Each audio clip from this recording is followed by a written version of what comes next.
nine different people out of the pen for you today. You've mentioned that this is a puzzle that you're still trying to piece together. What did you take away from today, and how are you going about solving that puzzle going into SEC play next weekend? Well, I think the one thing we took, which I'm always a fan of, is just reps. I mean, whether it's plate appearances as a hitter or touches on the mound, whatever the best phrase is for a pitcher to make an appearance, I think it's a positive no matter what happens. But within the outing or within an at-bat, you're always moving up or down. If you really like competition, then I don't think it makes sense to be a fan of staying in one spot. You're kind of either gaining ground or not. That doesn't mean as a hitter you got to have the pressure on to get a hit. There's presence, there's approach, there's certain things you see, and sometimes maybe you need more than one rep. But some guys helped themselves and some guys didn't, which one of the questions you all had before the weekend or during the weekend was, what do we want to see going into SEC play? And I think a vague but true answer is we want to see what we got. And as each day goes forward with this team, we learn more and more. I think there's a lot of good things, and then there's always going to be some things you need to improve on too. What about in terms of, getting into a little more traffic today on the bases, but getting out of most of it? What were your thoughts on kind of getting that traffic in the first place and then getting out of it? Yeah, my mind's set on Braden Krenzel getting a chance to grow up.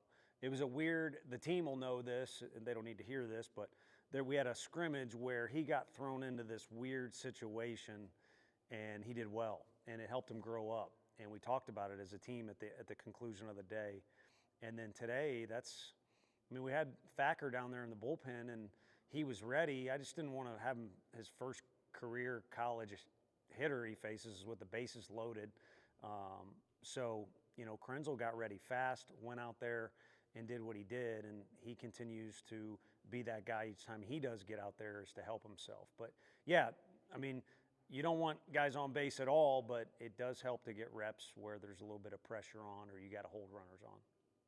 For most of your tenure, you guys have had in SEC play 3 weekend starters, sometimes changing. But are you comfortable like it is right now, of more of an opener or changing it week to week, or would you like to get to that point where there's a consistent Sunday guy? Yeah, I think it'd probably be lying or trying to twist words to say you wouldn't want to know each weekend exactly what it looks like. But at the same time, we proved last year, in my opinion, that you can kind of treat it like a puzzle, not just the coaches, but the players. And if everybody's prepared at all times, willingness is a huge word for the pitchers. And like Snead is one of our better guys. I don't know that I've been around a more willing guy to do whatever, whenever, and he always wants the ball. And there's other guys like that too.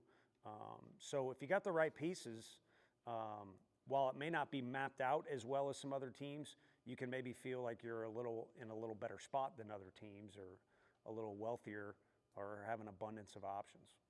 You talked about Bargo last night and that mindset. How good was it for him to have this whole weekend before going Yeah, I think you hit the nail on the head to complete it.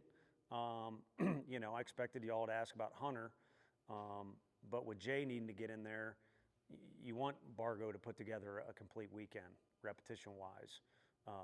And I think he certainly did that, not just offensively with results, but just with approach and all the things we talked about last night. So I think it's something that can help catapult him forward.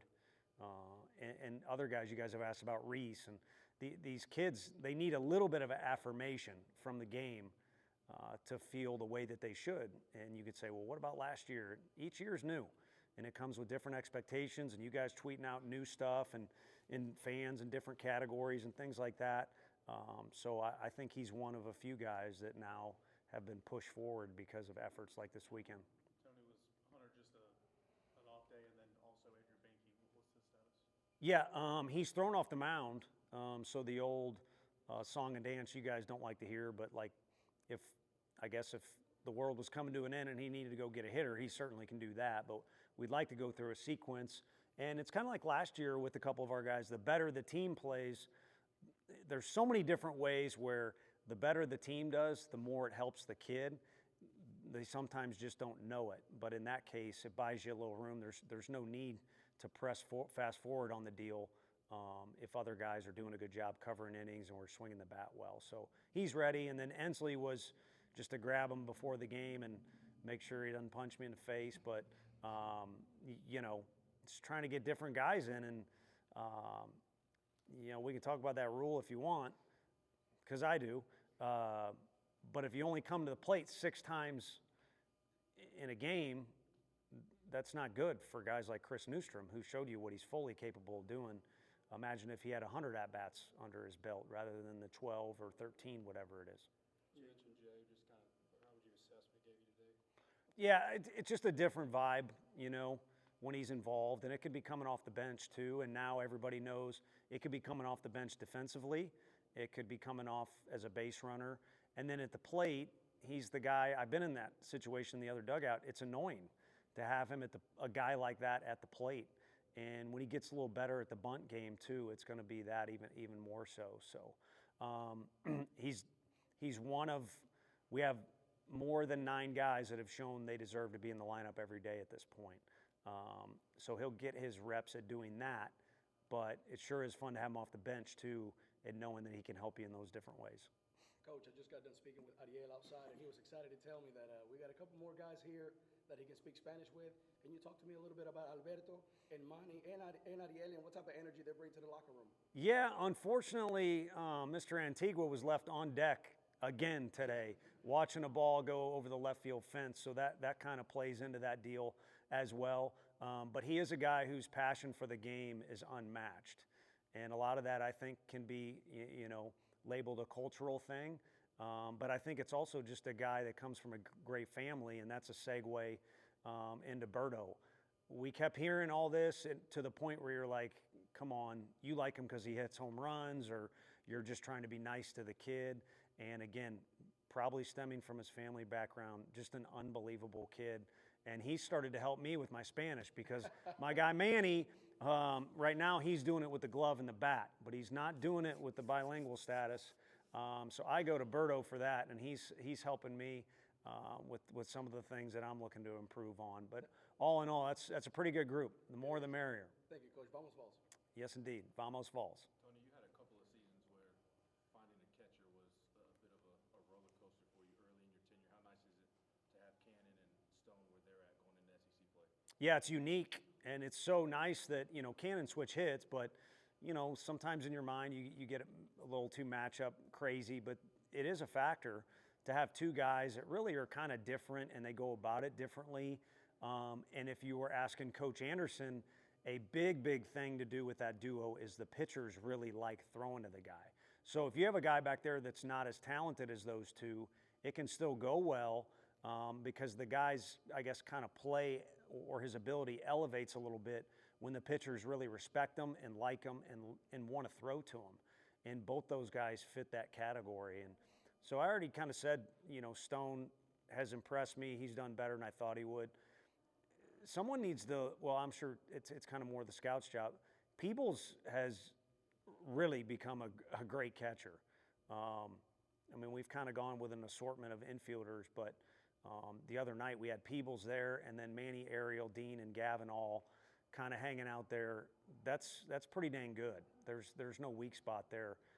So that made me feel confident, and a lot of it is because of how far Peebles has come. What went into Stone catching today as opposed to yesterday, as it has been? That's a good question. Maybe he made me mad on Saturday morning, which I don't even know that he's capable of. But I think it was more of a deal with their starting pitcher. I mentioned yesterday they took him out early, and I wasn't sure why. I think the guy was just a little sore, so always good to be a little extra cautious with Selena, with him coming out of the game earlier. But with Selena's breaking ball, you saw when it was on, it was really, really good, even though it was only for a few innings. So kind of more of that matchup with Peebles. And we'll try and balance that out as best we can. And you saw it on opening day. You give a little bit of the nod to the more to the more experienced guy in Cannon, but it helps those guys so much to balance that out. And Peebles was here really early in the morning, and then he's also stalking the hallways, getting ready for the game as he always does. I posted the lineup late today, and he doesn't play, but I do think that benefits him in the long run at that position. What Joe Mauer did offensively, pro ball is different because there's more reps, but what Joe Mauer did offensively is insane at that position, especially if you break down the analytics. So those two guys have made each other better through competition, through kind of coaching each other, and also the fact that we'll be able to balance out the reps a little bit. One or two more guys. Tony, do you like where AJ is in his progression, trying to get back to, who he is on the field? Yeah. Now you mean AJ Russell, right? AJ Russell. On the mound. It's just where you threw me off there. I'm not correcting you. Damn it, we were going good again. It's a choppy weekend. Well, it's one less hour for. I didn't even know that was going on. Maybe I should have mentioned it to the team. You could feel it in the air that there was one less hour of sleep, I think, at times. But I don't know why we do that to ourselves. Again, another topic.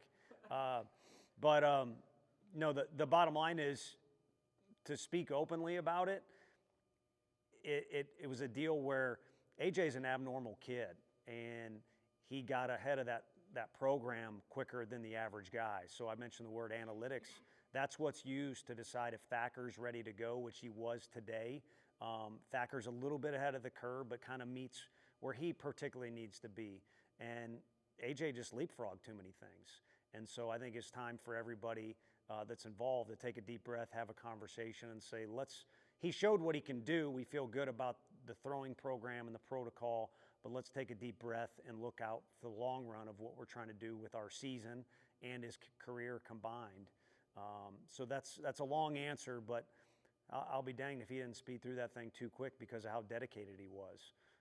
So again, if you're talking about, hey, we need 2 outs in order to throw a big party, or everybody here gets a high five or a gold sticker, he can go do that right now. I mean, he showed it to you the other day. But again, I think it's kind of take a deep breath, recalibrate mode, and kind of start a new throwing program to prepare him more to be a starter, as opposed to, he came in the other day and just got 3 outs. You guys broke a program record, 16 straight wins to begin a season. What does that mean to you? There's your gold star right there, high five. No, I wasn't aware of that, but I do think you may not win every game, but you can get a vibe there of what's going on, and it's one of the better vibes I've been a part of, not just here, but other programs as well. So they need to make sure that continues to push forward and be ready for more adversity. It doesn't mean you got to lose the game, but be ready for more adversity. And I'll tell you what, in 2020, it got cut short, but that team exploded onto the scene, and it was a little louder than this team. But then we had a setback against Wright State, a great program, but I think that group learned in a hurry, hey, you're not invincible. This game will humble you in a hurry. Every sport will, but I think this one just as much. They say golf too. I ain't messing with that. But I think our guys need to be prepared for adversity to come their way and fall back on the confidence of what they've accomplished so far, that they can get through it. Is there a timeline then for AJ, or a target date? Yeah, I would think more getting into April, as we get into those last 2 months of the season. And obviously you want to play past the month of May. But May's the big one that college coaches, I think, talk about, and the kids look forward to when school's out. And, as we march towards May, March is an important month too, but I think looking at those months of April and May, I think that makes more sense with kind of the powwow that was had, again, just with all parties involved. And so if the button needed to be pressed, it could be pressed, but I don't think that's the case. I think he's definitely wanting to pitch, but also has the mind. He's been there. He's seen what last year looks like with what needs to be done for a team to have success in the long run. And then we certainly all know, I joked with you the other day, he pitched for 12, 15 years.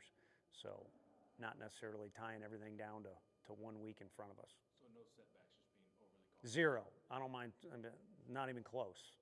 The opposite. No setbacks, got going too fast, and so hold your horses.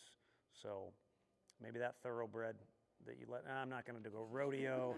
I'd love to be a rodeo guy. I had that damn cowboy hat on for a night, and I don't know that I've earned the right to do that. So, anywho.